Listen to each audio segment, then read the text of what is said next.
បាទជំរាបសួរអ្នកទាំងអស់គ្នាអញ្ចឹងយើងវិលមកជួបគ្នាជាថ្មីម្ដងទៀតយើងបន្តពីមេរៀនរបស់យើងមេរៀនរបស់យើងលើកមុនយើងរៀនពីដាក់របៀបបញ្ចូលរូបភាពនិងដាក់ clip art បាទមេរៀននេះយើងជិតទី12នេះយើងជិត12នេះយើងរបៀបគូសបន្ទាត់បាទបន្ទាត់ព្រួញនិងប្រអប់ផ្សេងក្នុង set បាទជាងមើលក្នុង set នេះគឺសំដៅនេះអបកមានស្លាំងមានកេកោមានបន្ទាត់កោងកាត់មានក្បាច់មានកាយហ្នឹងហៅថា set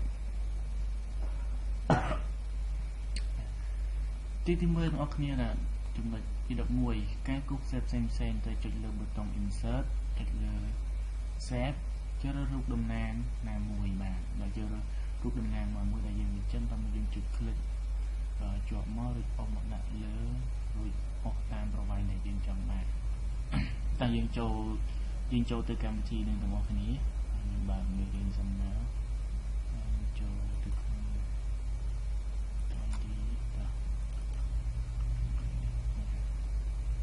បាទតោះយើងនេះបន្តមករៀនយើងធ្វើអក្សរឆ្លាក់យើងហើយ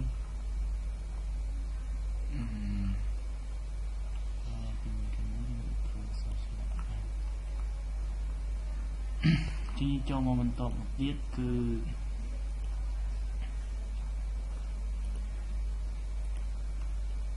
ការគូបន្ទាត់តោះជាងគូបន្ទាត់យើងគូបន្ទាត់នៅសញ្ញាព្រួយផ្សេងយើងអាចគូរូបសញ្ញាបេះដូងនេះយើងអាចដាក់រូបភាពនៅខាងក្នុងនឹងបានយើងអាចដាក់បានអាចផ្សេងបានតោះយើងចូលមកនេះយើងធ្វើបន្ថែមនេះមើលជាងថាចុចលើប៊ូតុង insert ហើយយើងយកគឺថា shape នេះឃើញទេបាទយើងចុចលើសញ្ញាព្រួយមកឃើញធ្លាក់ច្រើនណាបាទនេះគេថារូបសញ្ញាវា save ហើយចូលមកថាបាញ់ខ្ញុំបង្ហាញពីរូបខ្លះចឹងខ្ញុំយករូបបេះដូងមួយនេះរូបបេះដូងឃើញសោះនេះសញ្ញាបេះដូងបាទជានៅក្នុងមុខសញ្ញាបេះដូងបាទគេវាចេញមកហើយកាលណាយើងចុចមកហើយយើងចុចលើបេះដូងនេះយើងបង្កើតប៊ូតុងមួយ format បាទជាងនៅក្នុងនឹងមួយរូបនឹងយើងអាចទៅបានយើងអាចសរសេរអក្សរបាននៅក្នុងនឹងចឹងយើងភាសាចុចលើវាទៅយើងមកស្ដាំលើវាមកយើងយកពាក្យថា add តិចពីនោះយើងសរសេរយើងថា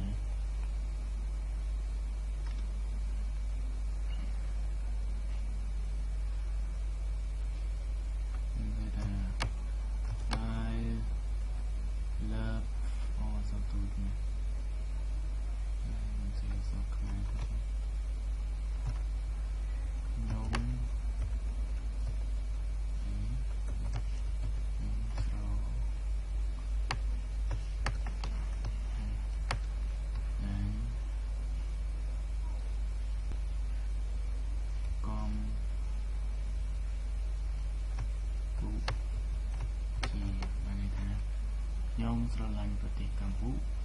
ជា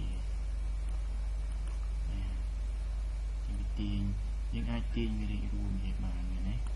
បាទយើងដាក់មកចេញសញ្ញាព្រួយនេះមកនេះគេចេញព្រួយនៃសញ្ញាក្នុងហ្នឹងយើងអាចយកបានហើយបាទខ្ញុំស្រឡាញ់ប្រទេសកម្ពុជា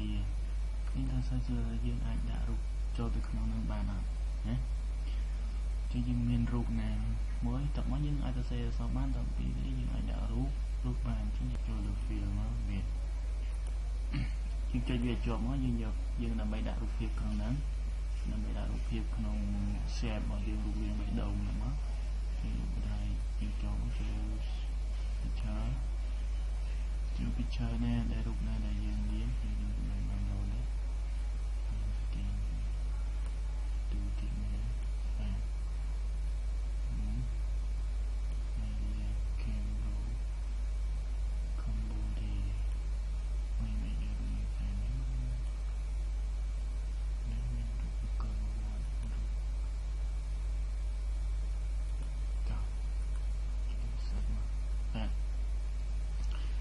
យើងអាចដាក់រូបនៅក្នុងបានឃើញរូបមួយបានស្អាតបាទឃើញទេគ្រប់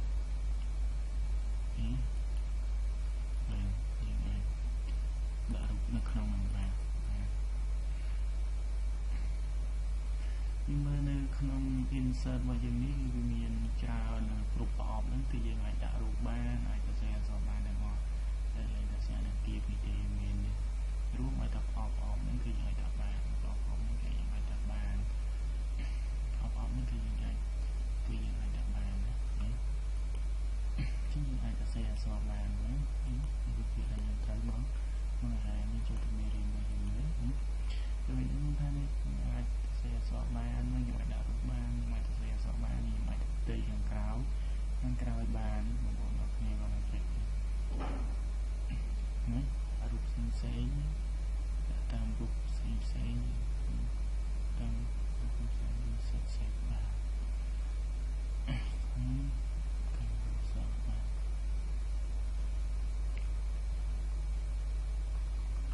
ចឹងនៅក្នុងនោះគឺបញ្យល់អ្នកទាំងគ្នាពីការដាក់នេះវាខាងនេះគឺក្នុងគ្រាchain cut នេះក្នុង shape នឹងគឺមានច្រើនខ្ញុំធ្វើនេះគាត់ថាជាគំរូ sample ទេតែមានច្រើនជាងនេះបាទខ្ញុំចូលទៅកន្លែងនេះបាទយើងអាចមានដាក់ផ្សេងទៀតជាច្រើនឬមានអីនេះយើងអាច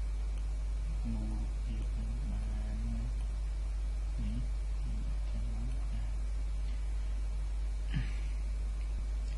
ចឹងខ្ញុំឃើញថាក្នុងនេះគឺមានច្រើននេះក្នុងពេលនេះយើងអាចមកពេលនេះអាចដូរនេះរូបត្រីរបស់យើងនេះដាក់រូបត្រីរូបនេះប្រាប់យ៉ាងនេះបាទដាក់រូបត្រីជារូបទាំងត្រីនេះតែនេះយើងអត់ចាំទេបាទគឺបន្ថែមពីការដាក់ shape ពីនៅក្នុង shape នេះមានច្រើនមានចូល insert shape វាសម្រាប់ការសរសេរអត្ថបទរបស់យើងបាច់យើងយកនេះមកយើងអាចគុំសរសេរទៅមកនេះគឺជាប្រអប់មួយដែលយើងសរសេរបាន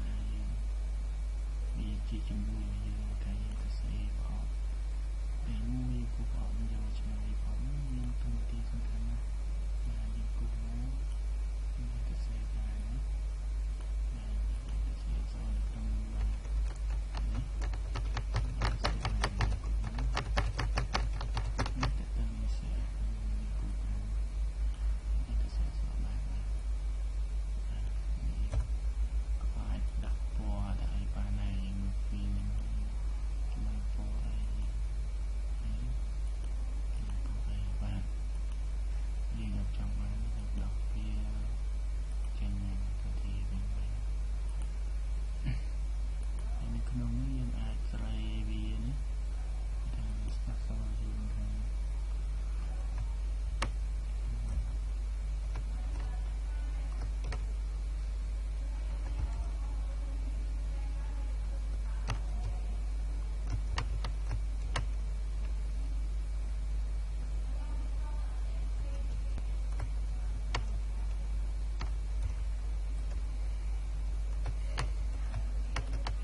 តើយើងចេះធ្វើរបៀបអក្សរឆ្លាក់មកគឺនៅជាមួយគ្នា